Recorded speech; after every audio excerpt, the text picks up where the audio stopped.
We're talking lean manufacturing today with the Unico system. I'd love to know your journey about how it started and why it was so important, Steve.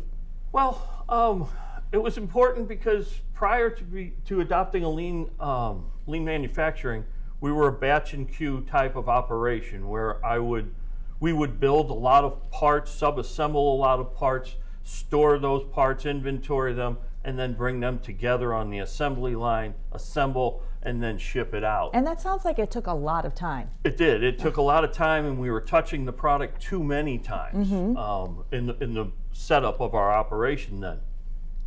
It was inefficient. I knew it was inefficient. We weren't hitting the goals that we were trying to achieve for ourselves, and the only way to do that was to adopt a lean manufacturing system. So I started the journey 10 years ago. I finally found my savior for a lean manufacturing advocate in my current plant manager, Ken Tharp, and he came in and taught us lean manufacturing.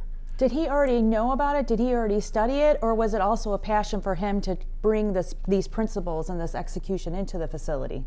It became a passion for Ken. He's ex-military, so he was driven by form and function, and he got into manufacturing in the military. So he studied in Japan. The military sent him to Japan to teach him lean manufacturing. Which is crucial, right? Oh, That's kind of where it all started, which is so it, wonderful for you guys to be able to find such a quality person. Oh my gosh, I couldn't believe the change in your operation. Yes, huh? And yes. So he went to Japan, he learned these principles. Learned the trade, brought it back to the States, and he worked for several large manufacturers. He wasn't a corporate type, so he liked small businesses, so we found a small business.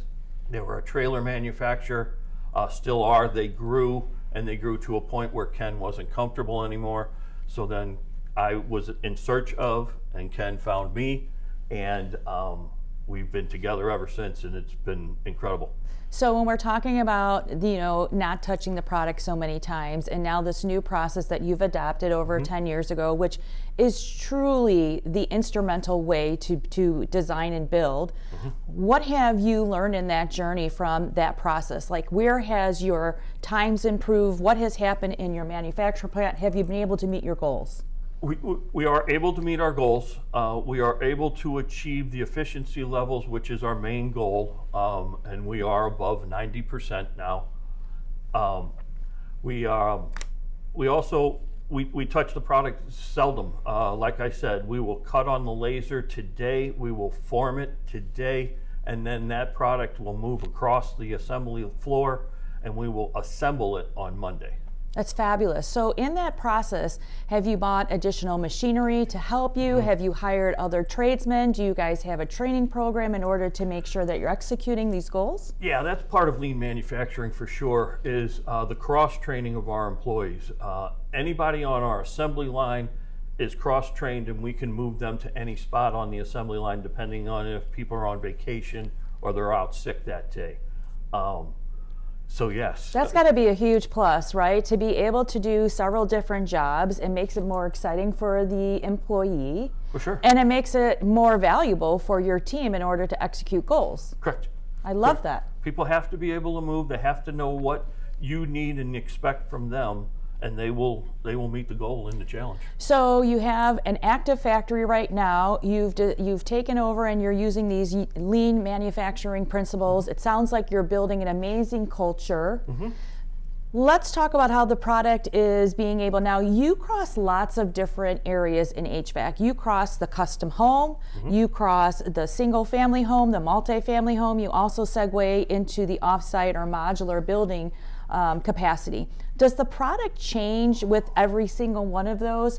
Obviously you start with the design and then you move into the product. How has it evolved? Well, it's evolved. The sales process has actually evolved, and our sales department can talk about that later. But from my end, what I see is the sales to traditional distribution is skids of air handlers, skids of ductwork, skids of whatever, parts and pieces. That goes to a distribution center.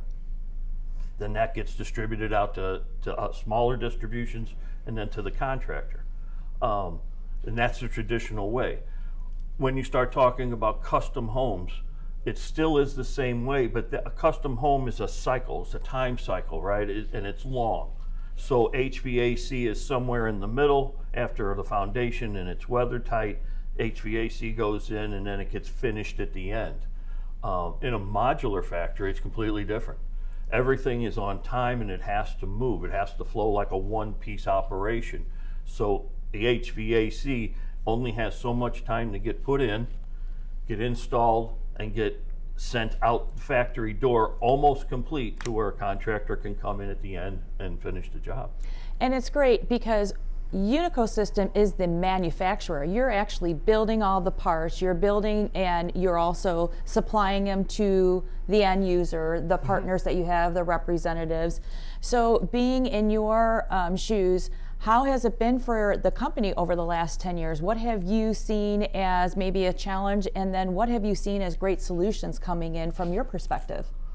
Well, from my perspective, again, from the modular end of it, is the kits. We can make a kit for a modular builder. I love that. So Makes then- it simple, right? It's always about simple installation. Becomes a puzzle then. The air Yes. handler is the heart of the system, and then the ductwork branches off. We can sell all that in almost exactly per the drawing to what they need.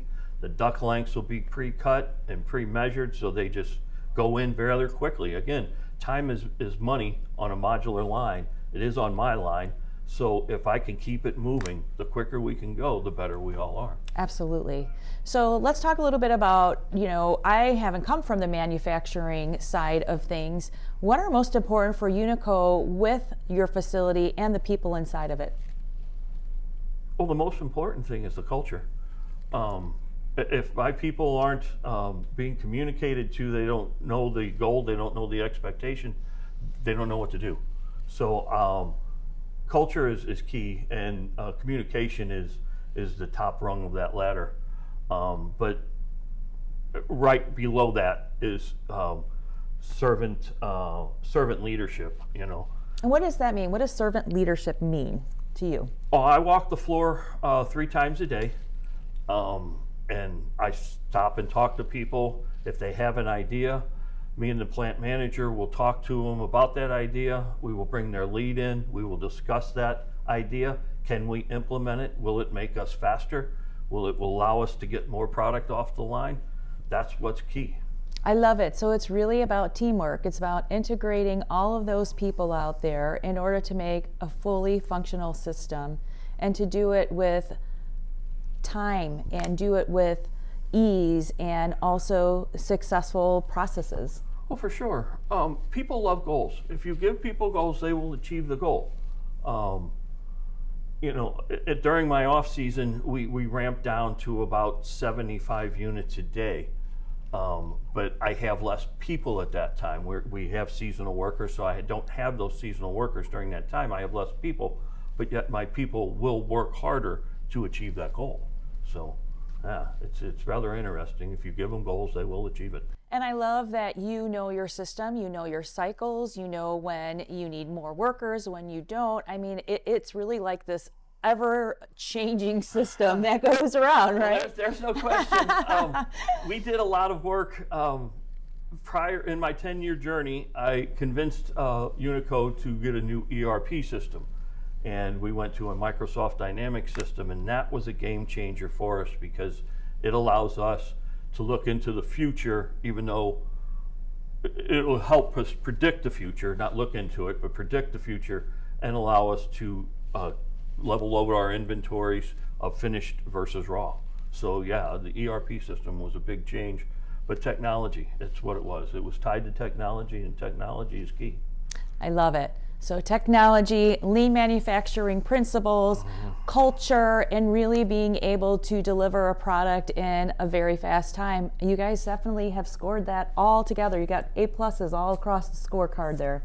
Oh, I hope not. I'd like to get a B so we have some way to grow and improve. I love that. I love that. I will take that. I Well, like it. You know what? I take a lot of surveys, and I never give everybody excellent marks because if you get excellent all the time, you have nowhere to grow. So you have to be able to grow and improve. So. And there's the dirt on Offsite Dirt.